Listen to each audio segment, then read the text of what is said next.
दोस्तों नमस्कार।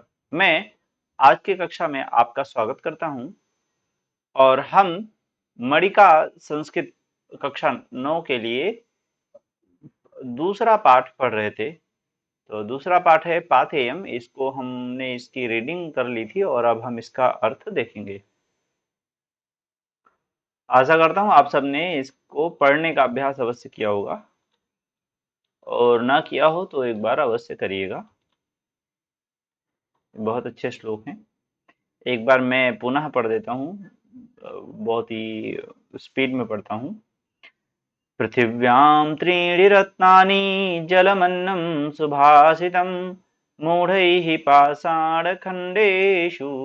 रत्नसंज्ञा विधीयते कल्पद्रुमः कल्पितमेव सूते सकामदुःखामितमेव दोग्धि चिन्तामणिश्चिन्तितमेव दत्ते सतां हि सङ्गः सकलं प्रसूते गच्छन् पिपीलिको याति योजनानां शतान्यपि अगच्छन् वैनतेयोऽपि पदमेकं न गच्छति शोको नाशयते धैर्यं शोको नाशयते श्रुतं शोको नाशयते सर्वं नास्ति शोकसमो रिपुः गौरवं प्राप्यते दानात् न तु वित्तस्य सञ्चयात् स्थितिरुच्चैः पयोदानां पयोधीनामधः स्थितिः सद्भिस्तु लीलया प्रोक्तं शिलालिखितमक्षरम्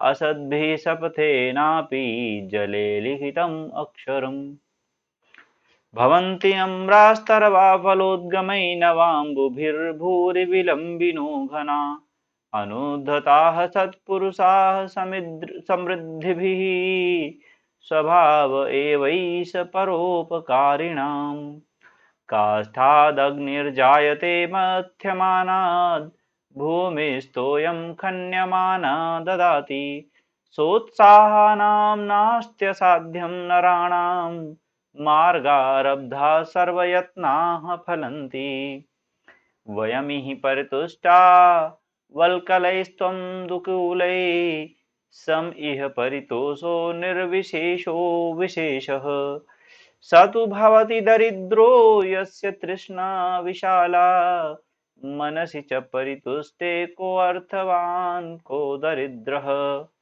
ऐश्वर्यस्य विभूषणं सुजनता शौर्यस्य वाक्यसंयमो ज्ञानस्योपशमः कुलस्य विनयो वित्तस्य पात्रे व्ययः अक्रोधस्तपसः क्षमा बलवतां धर्मस्य निर्व्याजुता सर्वेषामपि सर्वकारणमिदं शीलं परं भूषणम्। तो दोस्तों अब हम इसका अर्थ करते हैं। अर्थ है पृथिव्यां त्रीणि रत्नानि, पृथ्वी पर 3 रत्न हैं। और कौन कौन से रत्न हैं? पृथ्वी पर जल, अन्न और सुभाषित। सुभाषित अर्थात अच्छी बातें। तो पृथ्वी पर 3 प्रकार के रत्न होते हैं, जल, अन्न और अच्छी बातें।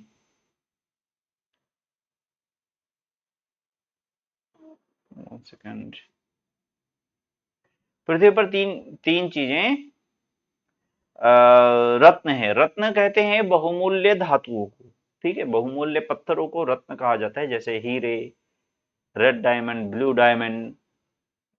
ठीक है, इस तरह कई रंग के और धातु आते हैं। पुखराज आता है और मूंगा होता है, माणिक होता है।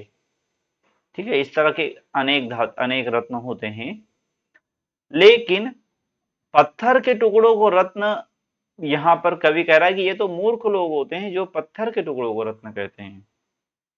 रत्न अर्थात वास्तव में बहुमूल्य क्या है? बहुमूल्य तो केवल 3 चीजें हैं इस पृथ्वी पर, जल और अन्न, और उसके अलावा कुछ और अगर महत्वपूर्ण है, कुछ और यदि जल और अन्न के अलावा यदि कुछ अगर महत्वपूर्ण है, कोई और वस्तु यदि रत्न है, तो वो सुभाषित है, अर्थात अच्छी बातें हैं। यहाँ पर अच्छी बातों के महत्व को बढ़ा करके कवि ने बताने का प्रयास किया। पृथिव्याम त्रीणि रत्नानि, पृथ्वी पर 3 रत्न हैं।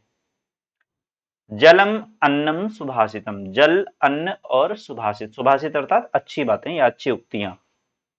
मूढ़ ही पासा, मूढ़ कहते हैं मूर्ख व्यक्ति, मूढ़, मूढ़ कहते हैं मूर्ख व्यक्ति को। तो मूढ़ व्यक्ति के द्वारा, मूर्ख व्यक्ति के द्वारा पाषाण खंडेशु, पत्थर के टुकड़ों में, जो हम पत्थर के टुकड़ों को रत्न समझते हैं, ये हमारी मूर्खता है।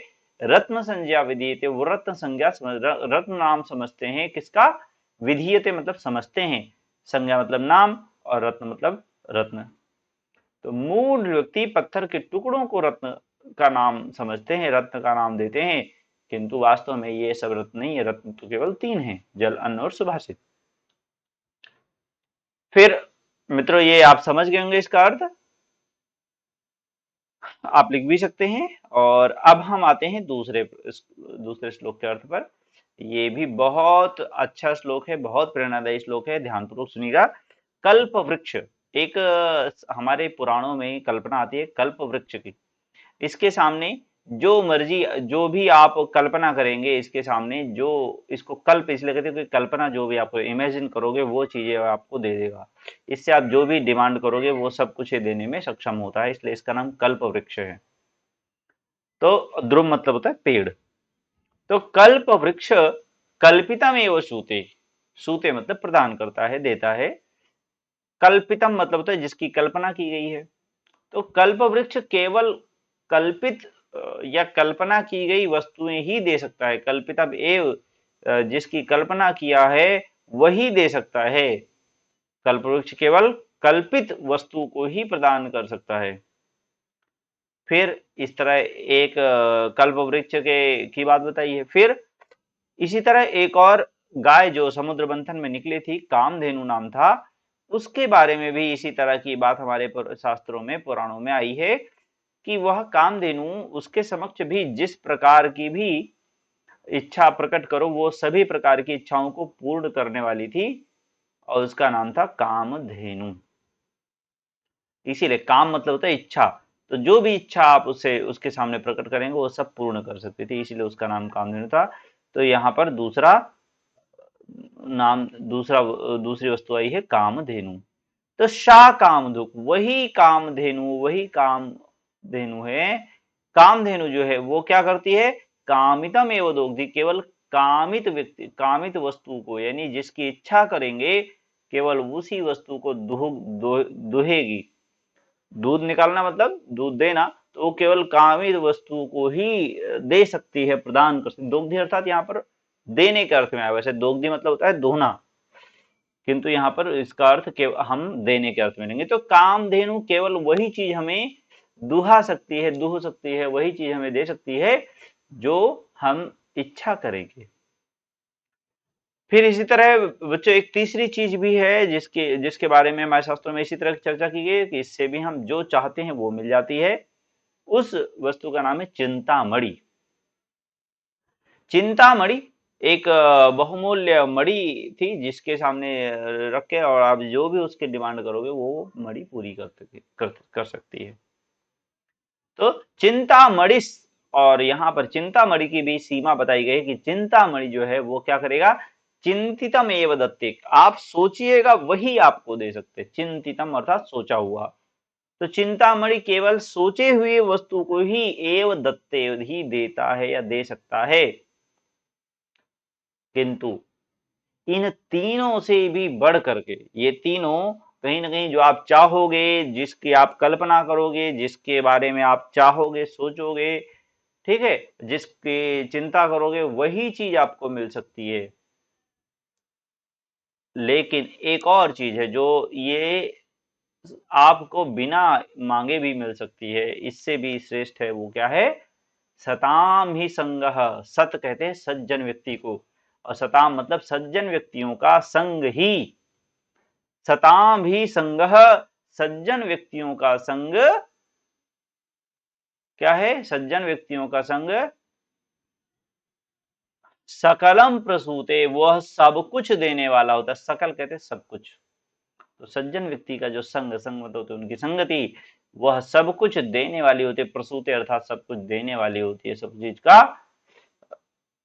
सब चीज उपलब्ध करवाने वाली होती है। सताम ही संगः सकलम प्रसूते, इसलिए कल्प वृक्ष कामधेनु और चिंतामणि से भी ज्यादा महत्वपूर्ण है कि हम सज्जन व्यक्तियों के साथ उनका साथ करें, उनके साथ रहें और उनसे ज्ञान ज्ञान और उनसे मार्गदर्शन प्राप्त करें। तो बच्चों ये 2 श्लोक बहुत अच्छे हैं, और इसके बाद फिर एक और तीसरा बहुत अच्छा श्लोक आ रहा है। यह है गच्छन् पिपीलको याति योजनानां शतान्यपि अगच्छन् वैनतेयो अपि पदमेकं न गच्छति। अर्थात गच्छन् मतलब जाता हुआ, पिपीलका कहते चीटा को, चीटी होती तो पिपीलिका बोलते। तो गच्छन् पिपीलको याति, जाता हुआ चीटा चला जाता है, याति अर्थात चला जाता है, जाता हुआ चीटा चला जाता है। योजना नाम, योजन, योजन कहते हैं 12 कोस को। तो 12 कोस तक मतलब सैकड़ों योजन तक, योजना नाम सैकड़ों योजन यानी कई 100 किलोमीटर तक, सैकड़ों योजन तक, शतानी कहते हैं, शत कहते हैं 100 को, शतानी सैकड़ों, अपि मतलब भी। तो जाता हुआ चीटा भी, एक चीटा अगर चल रहा है, लगातार चल रहा है, तो कुछ महीनों में, कुछ सालों में वो क्या होगा, सैकड़ों योजन तक चल करके पहुंच चुका होगा। और वहीं पर रुका हुआ, अगच्छन, अगच्छन अर्थात नहीं जाता हुआ या रुका हुआ, अगच्छन वैनतेयो अपि, वैनते कहते हैं बहुत ही विशाल पक्षी, गरुड़ को वैनते कहते हैं।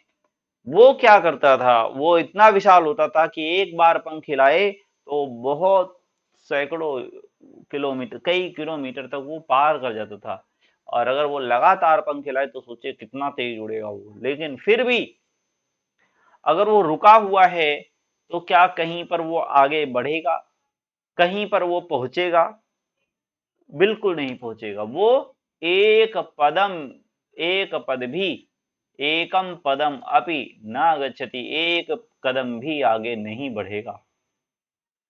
तो मित्रों समझ गए होंगे आप यहाँ पर क्या बताया गया। यहाँ पर ये बताया गया है, शिक्षा दी गई है कि हमें लगातार काम करना चाहिए। लगातार काम करेंगे, भले आपका सामर्थ्य कम है, आप छोटे हैं, आपके पास शक्ति कम है, लेकिन फिर भी आप अगर रुक गए तो आप चाहे कितने शक्तिशाली हैं, कितने महान हैं, कितने अच्छे हैं, कितने बढ़िया हैं, कुछ फर्क नहीं पड़ता, आप पीछे हो जाएंगे और आप कहीं ना कहीं रुक जाएंगे, रह जाएंगे।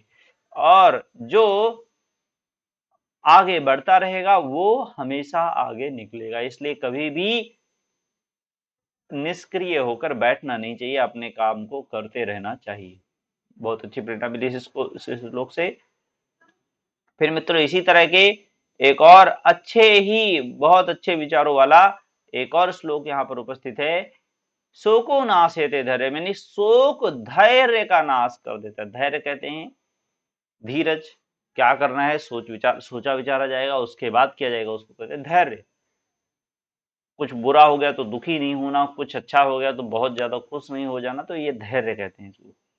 तो शोक जो है, शोक कहते हैं दुख को, दुख जो है वो धैर्य का नाश कर देता है।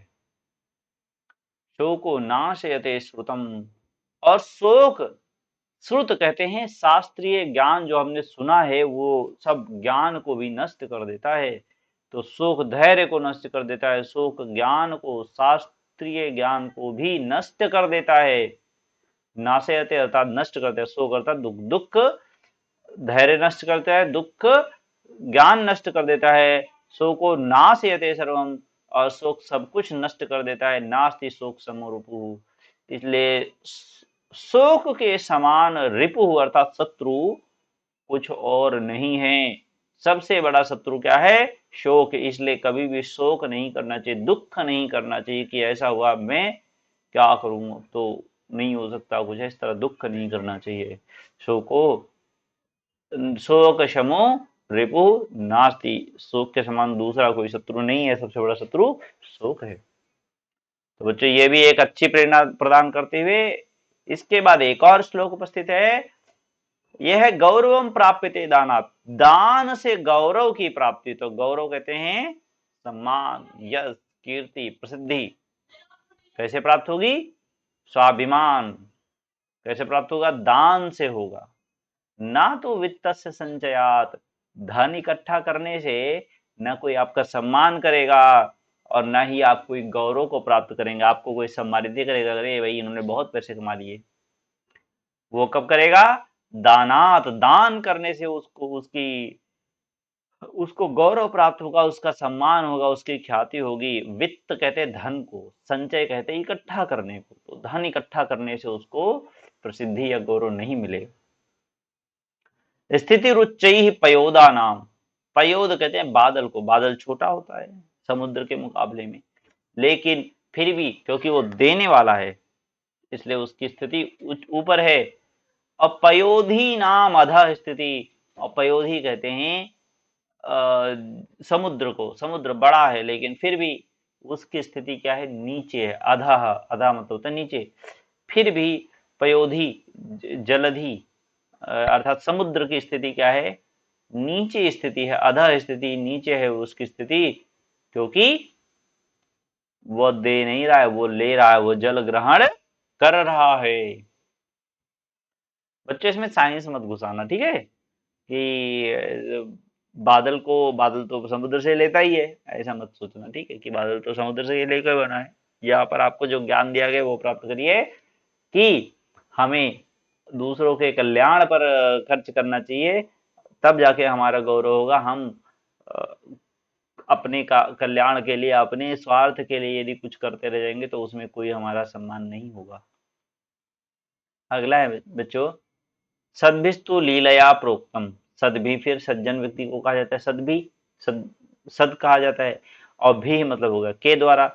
सद भी तू, सज्जनों के द्वारा, तो तू मतलब तो होता है, सज्जनों के द्वारा तो लीलया प्रोक्तम, जो हंसी खेल, लीला कहते बाल लीला, खेल लीला, खेल को लीला कहते हैं, तो लीलया प्रोक्तम जो खेल खेल में कह दिया गया, प्रोक्तम मतलब कहा गया, सज्जन व्यक्ति के द्वारा, अच्छे व्यक्ति के द्वारा अगर कुछ खेल खेल में कह दिया गया है, लीलया प्रोक्तम, अगर खेल खेल में कह दिया गया है तो वो भी कैसा हो जाता है? शिला लिखितम अक्षरम, पत्थर पर लिखे हुए के समान हो जाता है। यानी वो उस बात से कभी पीछे नहीं हटते और वह बात एकदम सत्य साबित होती है। उस बात को पूरा करने के लिए भले ही वो प्राण अपने दे दें, लेकिन वो उस बात को पूरा करते हैं। रघुकुल रीति सदा चली आई, प्राण जाए पर वचन न जाई। तो यह यहाँ पर सज्जन व्यक्तियों के साथ इस तरह होता है, उनका गुण यहाँ वर्णन किया गया है। लेकिन दुष्ट व्यक्ति कैसे होते, असज्जन व्यक्ति कैसे होते, उनकी भी यहाँ पर निंदा करके उनके बारे में भी बताया गया है। असद भी सपथेन आपी जले लिखितम अक्षरम, जो असज्जन व्यक्ति होते वो शपथ पूर्वक यदि कसम खाकर भी कहेंगे कि हाँ ये सही कह रहा हूं, ये है, ऐसा है, वैसा है, तो भी उनकी शपथ भी क्या होती है? जल पर लिखे अक्षर के समान होती है। यानी कि जल, पानी पर जो कुछ भी लिख दिए तुरंत मिट जाता है ना, तो इसलिए वो तुरंत उसका मिट जाता है, नहीं उसका कोई महत्व नहीं, कोई मतलब नहीं कि क्या लिखा क्या नहीं लिखा। तो सज्जन व्यक्ति इस तरह होते हैं कि एक बार मुंह से निकल गया खेल खेल में तो उसको पूरा करना है, चाहे प्राण चले जाएं। और वहीं पर असज्जन व्यक्ति होते हैं, वो चाहे शपथ पूर्वक कहते रहें, लेकिन कल आज कसम खा के कहेंगे हम ऐसा नहीं करेंगे, वैसा नहीं करेंगे, अगले दिन फिर वही काम कर लेंगे। फिर इसके बाद अगला है, भवंती नम्रास्तरवः फलोद्गमई। नम्र मतलब जानते हैं आप, झुकने को नम्र कहते हैं। भवंती मतलब हो जाते हैं, तो झुक जाते हैं। कौन? तरवह, तरु कहते हैं वृक्ष को, तरवह हो गया बहुत सारे वृक्ष। तो वृक्ष जो है झुक जाते हैं फलोद्गमय, फल आ जाने से, उन पर फल आ जाता है तो फल के भार से वो नम्राह भवंती, वह झुक जाते हैं, नम्राह भवंती झुके हुए हो जाते हैं। नवाम बुभिर भूरि विलंबिनो घन, और इसी तरह नव मतलब होता है नया, अंबु कहते हैं जल को, अंबु भी नए जल से, भूरी भर जाने पर, विलंबिनो घना बादल भी क्या हो जाते हैं? झुक जाते हैं। विलंबिनो, लंबिनो अर्थात लटक जाते हैं। तो बादल भी लटक जाते हैं। नई जल बूंदों को पा करके, नए जल को पा करके, नए जल के द्वारा, जैसे नए फल आने से वृक्ष झुक जाते हैं, उसी तरह नया जल आने से बादल भी झुक जाते हैं। अनुद्धता सत्पुरुषा समृद्ध भी। और जो अनुद्धत अनुद्धत होता है, उद्धत कहते हैं, घमंडी व्यक्ति को उद्धत कहेंगे, और इसके विपरीत जो व्यक्ति घमंडी नहीं है उसको हम अनुद्धत कहेंगे। तो अनुद्धता सत्पुरुषा, जो सत्पुरुष अनुद्धत होते हैं, घमंड रहित, अहंकार रहित जो सज्जन व्यक्ति होते हैं, वो समृद्ध भी, समृद्धि होने पर से झुक जाएंगे। उनके पास यदि धन संपत्ति आ जाए तो भी वो विनम्र हो जाएंगे। और घमंडी व्यक्ति के पास यदि धन आ दिया जाएगा तो वो घमंडी तो फिर अपने अलग तरीके से व्यवहार करेगा, लेकिन यदि सज्जन व्यक्ति के पास आ जाएगा तो वो अलग तरीके से व्यवहार करेगा। स्वभाव एवैस परोपकारिणाम। इसी तरह परोपकारियों का स्वभाव ही ऐसा होता है। जैसे वृक्ष परोपकारी होते हैं तो वो झुक जाते हैं, बादल परोपकारी होते हैं, दूसरे कल्याण करते हैं। परोपकारी अर्थात दूसरे कल्याण करने वाला। बादल दूसरे कल्याण करने वाले होते हैं, वो भी झुक जाते हैं। सज्जन व्यक्ति भी दूसरों का कल्याण करने वाले होते हैं, वो भी झुक जाते हैं। लेकिन कोई अगर नहीं झुकता है तो वो दूसरे का कल्याण नहीं करना चाहता।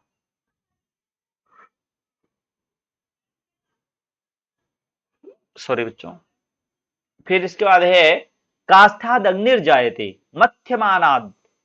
काष्ठ कहते हैं लकड़ी को, लकड़ी से अग्नि, जायते, जायते मतलब उत्पन्न होना, लकड़ी से अग्नि उत्पन्न हो जाती है। मध्यमानाद रगड़ने से, मतने से, मतने से, रगड़ने से काठ से अग्नि उत्पन्न हो जाती है। काष्ठाद अग्निर्जायते, काठ से, लकड़ी से अग्नि उत्पन्न हो जाती है। भूमि स्तोयम खन्य माना ददाती। और भूमि, जमीन जो है वो, तोयम, तोय कहते हैं जल को, खन्य माना खोदी जाती हुई, खोदी जाती हुई धरती, खन्य माना भूमि ही तोयम ददाती, जल दे देती है। यानी लकड़ी को घिसते रहोगे तो वो आग उत्पन्न हो जाएगी उसमें। जल और जमीन को खोदते रहोगे, भूमि को खोदते रहोगे तो उसमें जल निकल आएगा। तोयम, तोय मतलब जल, जल आ जाएगा। सोत्साह नाम नास्त्य साध्यम नराणाम। इस तरह उत्साही व्यक्तियों का, बच्चों उत्साही व्यक्ति किन्हें कहेंगे? जो ऐसा होता है ना कि कोई काम करना है, कोई कठिन काम है, तो कोई चार व्यक्ति कहेंगे ये हो ही नहीं सकता, इसको छोड़ो। लेकिन कोई उत्साही व्यक्ति होगा, अरे हो सकता है, मैं करके दिखाऊंगा, करता हूं। तो इस तरह से उत्साह नाम न अस्ति असाध्यम नराणाम, उनके लिए कुछ भी, नर कहते हैं व्यक्तियों को। तो जो उत्साही व्यक्ति होते हैं उनके लिए ना अस्ति असाध्यम, कुछ भी असाध्य नहीं है, उनके लिए सब कुछ साध्य है, यानी वो सब कुछ प्राप्त कर सकते हैं। फिर है मार्गारब्धा सर्वयत्नाः फलंती। और आरंभ किए हुए मार्ग से सब कुछ फलीभूत होता है। सब सारे ही प्रयास जो है, अगर सही दिशा में, मार्ग मतलब होता है रास्ता, तो सही रास्ता यानी सही दिशा में, सही तरफ, सही मार्ग पर यदि आरंभ किया जाए तो सभी यत्न, सभी प्रयास फल देने वाले होते हैं। इसलिए सही दिशा में जब कार्य शुरू करें तो धैर्य पूर्वक उस कार्य को करते रहना चाहिए, उसको कभी छोड़ना नहीं चाहिए। आप जिस तरह अग्नि को घिसते रहेंगे, आप एक बार घिसे, नहीं आग लगी, फिर दूसरी लकड़ी उठाइए, फिर घिसिए, फिर तीसरी उठाइए, घिसिए, आप कभी भी अग्नि नहीं जलाएंगे। पहली लकड़ी को ही आप यदि देर तक घिसते रहेंगे तो अवश्य अग्नि निकल जाएगी। लेकिन दिशा सही होनी चाहिए, ऐसा नहीं कि आप गीली लकड़ी जला रहे हो। तो ये तो देखना पड़ेगा ना। इसी तरह भूमि स्तोयम खन्य माना जाती, भूमि को खोदते रहेंगे तो जल देगी, लेकिन आप नीचे ना खोद के आप साइड साइड में खोदो तो नहीं दे सकती है। आप सोचिए पर्वत की चोटी पर जाएंगे, वहां से खोदना शुरू करेंगे तो वो आपकी गलती है, तो लेकिन देगी वो जल। अगर आप सही दिशा में कार्य करते हैं, सही जगह से सही तरीके से करते हैं तो अवश्य देगी। इसलिए जो हम कोई कार्य करते हैं तो उसको, उस पर जो प्रयत्न लगाएंगे अवश्य वो फलीभूत होता है। यहाँ पर दो श्लोक और बचे हैं, दोनों ही बहुत सुंदर श्लोक हैं। वम वयम, यहाँ पर बताया गया वयमी ही परितुष्टाः, हम यहाँ पर संतुष्ट हो गए हैं, हम यहाँ पर शांत हो गए, संतुष्ट हो गए। वल्कलैः, वल्कल कहते हैं वृक्ष की छाल से या पत्तों से बनने वाले कपड़ों को। जो पहले ऋषि मुनि, ऋषि कन्याएं, ऋषि पत्नियां पहना करती थी वनों में रहने वाली, उसको वल्कल कहा जाता था। दुकूल कहते हैं रेशमी वस्त्रों को। तो वयम ही परितुष्टा, हम यहाँ पर संतुष्ट हो गए हैं। परितुष्ट मतलब संतुष्ट होना, हम यहाँ पर खुश हैं, संतुष्ट हैं वलकल पहन करके, पेड़ और पत्तों के, पेड़ के छाल और पत्तों के कपड़ों को पहन कर ही हम खुश हैं। और तुम दुकूल, तुम रेशमी वस्त्रों को पहन करके खुश हो रहे हो। सम इह परितोषो निर्विशेषो विशेष, सम इह ये यहाँ पर एक जैसा है, परितोष संतुष्टि, यहाँ पर हमारी और तुम्हारी जो संतुष्टि है वो एक जैसी है। परितोष सम इह परितोष, यहाँ पर जो हमारी जो संतुष्टि है, परितोष है, परितोष अर्थात संतुष्टि, वो कैसा है, एक जैसा है। परितुष्ट और परितोष एक ही बात है। वो एक जैसा है, निर्विशेषो विशेषा, इसमें कोई भी विशेष नहीं है, सब एक, दोनों ही एक जैसा है। सातु भवति दरिद्रो यस्य तृष्णा विशाला, वह दरिद्र होता है जिसकी इच्छाएं बहुत विशाल है। तृष्णा मतलब इच्छा। सातु, जो वो तो उसे दरिद्र ही मानिए, जो हमेशा जिसकी इच्छाओं के पहाड़ खड़े हुए हैं, तो वह व्यक्ति हमेशा दरिद्र है। वो हमेशा मांगता रहेगा, कभी भगवान से कभी किसी से, लेकिन वो मांगता रहेगा। तो इसलिए वो उसकी तृष्णा बड़ी है, और उसको हम क्या कहेंगे, दरिद्र कहेंगे।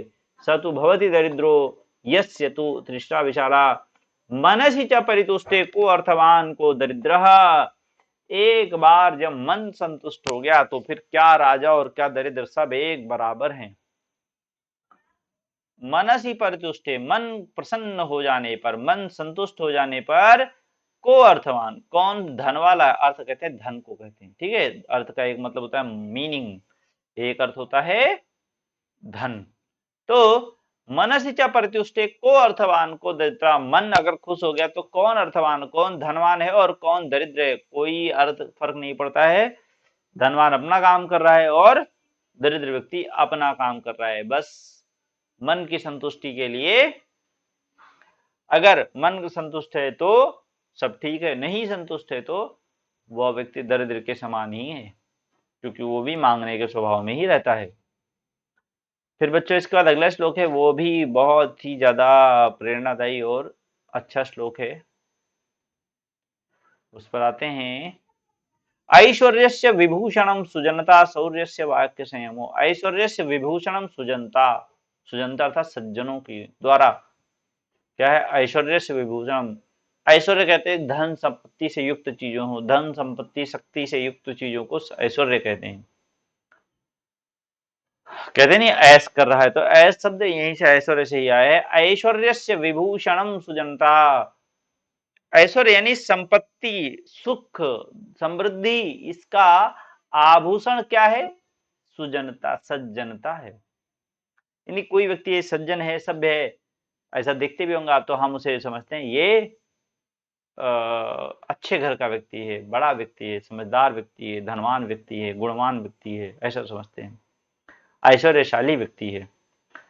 शौर्य से वाक्य संयम, और जो शौर्य होगा जिस व्यक्ति के पास, जिस व्यक्ति के पास ताकत होगी, वीर होगा, उसकी वाणी पर नियंत्रण होगा, वाक्य संयम होगा, वो कुछ भी किसी को बोलने वाला, सबका अपमान करने वाला कि ये तो मेरा कुछ नहीं बिगड़ता, इसको जो मर्जी कर दो, इस तरह से वो व्यक्ति नहीं होगा।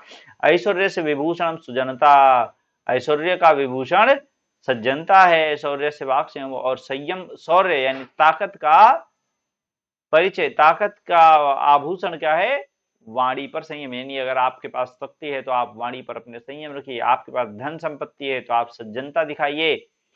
ज्ञानस्य उपशमः, और ज्ञान का जो संयम है, उपशम है, यानी ज्ञान को या समझना, वो क्या है, ज्ञान को पूर्ण रूप से जानना, वो क्या है, कुलस्य विनयो, ठीक है। और ज्ञान से उपशम, उपशम कहते हैं इच्छाओं को शांत करने को। तो ज्ञान जो है वो शांति प्रदान करता है, इच्छाओं को पूर्ण करता है, इच्छाओं को शांत करता है। ज्ञान से उपशम, ज्ञान उपशम का आभूषण, यानी किसी के पास ज्ञान आ जाएगा तो निश्चित रूप से अपनी इच्छाएं बहुत सारी त्याग देगा। कुलस्य विनयो, और जो कुल, अगर अच्छे कुल का व्यक्ति है तो वो विनम्र होगा, विनय होगा, वो गंदी भाषा में उल्टी सीधी बातें नहीं बोलेगा। वित्तस्य पात्रे व्ययः, और धन का आभूषण क्या है, धन की अच्छाई क्या कब है, जब वो पात्र मतलब होता है अच्छी जगह, जहां पर योग्य है वहां पर। पात्र मतलब तो योग्यता, पात्रता, योग्यता। तो वित्तस्य, वित्त मतलब तो धन, धन का आभूषण क्या है, उसको सही जगह पर खर्च किया जाए, यही धन के लिए अच्छी बात है, यही धन का आभूषण है। पात्रे व्ययः, उचित जगह पर खर्च किया जाए। फिर है अक्रोधस्तपसः, क्षमा। अक्रोध का यानी जो क्रोध नहीं, क्रोध ना हो, ये किसका लक्षण है, तपस्या करने, यानी अगर आपने तपस्या की है तो आप क्रोध ना करें, अक्रोधी बन जाएं। क्षमा बलवताम, और क्षमा जो है वो बलवान लोगों का, क्षमा बलवान लोगों का आभूषण है। जो बलवान, यानी बलवान व्यक्ति जो होगा वो यदि किसी कमजोर से कुछ गलती हो जाए तो उसको क्षमा कर देगा। इसी तरह तपस्या करने वाला व्यक्ति यदि क्रोध नहीं करेगा, क्षमा बलवताम, क्षमा कर देगा बलवान व्यक्ति। और धर्मस्य निर्व्याजता, और धर्म का क्या आभूषण है, निर्व्याजता, अर्थात कपट शून्यता, छल से दूर रहना। व्याज कहते हैं सामने कुछ और पीछे कुछ और, व्यंग्य रूप में बात करना। निर्व्याजता, धर्म से यदि व्यक्ति होगा तो वो कभी भी दो तरह की या चार तरह की बातें नहीं करेगा, वो छल नहीं करेगा, कपट नहीं करेगा, झूठ नहीं बोलेगा। तो धर्म का आभूषण क्या है, निर्व्याजता है। सर्वेषामपि का, सर्वेषामपि सर्व कारणमिदं शीलम परम भूषणम। ये तो एक एक चीज है, एक एक समस्या है, लेकिन एक समस्या, एक चीज ऐसी है जो सब का कारण, जो होगी तो सब कुछ ही आ सकता है, नहीं हुई तो ये सब कुछ भी नहीं आएगा। वो क्या है, शीलम परम भूषणम, शील सदाचार, अच्छाई, सज्जन, अच्छा व्यवहार, ये जो है शील कहते हैं सज्जनता, सदाचार को, अच्छे व्यवहार को। ये परम मतलब होता है श्रेष्ठ, सबसे ऊपर, भूषणम आभूषण, सबसे बड़ा आभूषण कौन सा है, और सभी आभूषणों का जो कारण है और सबसे बड़ा आभूषण है वो क्या है, शील है, सदाचार है, चरित्र है। इसलिए हमें अपने चरित्र पर बहुत ध्यान पूर्वक उसकी रक्षा करनी चाहिए, कहीं कुछ गलती नहीं होनी चाहिए। चरित्र अच्छा होने का अर्थ क्या है, चरित्र अच्छा होने का अर्थ यह है कि कभी भी कुछ गलत नहीं करें। हमें जैसा हम सामने दिख रहे हैं वैसा ही करें, जैसा हमसे अपेक्षा की जाती है उसी प्रकार ही हमें करना चाहिए। तो यही हमारा चरित्र होता है। और अगर हमने कभी भी कोई बुरा काम किया है तो वो जरूर हमारे चरित्र से जुड़ जाता है बच्चों। इसलिए कभी भी गलत काम नहीं करना चाहिए, नहीं तो वो हमारे चरित्र को प्रभावित करता है।